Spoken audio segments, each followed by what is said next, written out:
सकाळपासून गावात गेले खुरपणीसाठी बाया बघायला, अजून आले नाही ग. एक तर पावसाची भीती आणि एकटी खुरपून खुरपून तरी किती खुरपू मी. अहो इतका वेळ असतो का गावात, आणि बाया नाही कमी आलं खुरपणीसाठी. अरे काय सांगू तुला, प्रत्येक बाईच्या दारात जाऊन आलो, सगळ्या गुंतलेल्या आहेत बघ खुरपायला.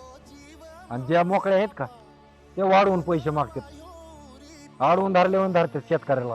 शेतकऱ्याचं असंच मरण आहे, राब राब राबायचं, जीवाचं रान करायचं आणि पीक पिकवायचं, पुन्हा मार्केटवाल्याने भाव कमी करायचा. शेतकऱ्याचं असलंच मरण झालंय बघ. सरकारने बी लुटून खायचं, मार्केटवाल्यांनी लुटून खायचं, आणि राहिले ते मंजुरा लुटून खातात. शेतकऱ्यांनी काय फाशी घेऊन माराव का? काय करावं शेतकऱ्यांनी? सरकारला कळू नाही का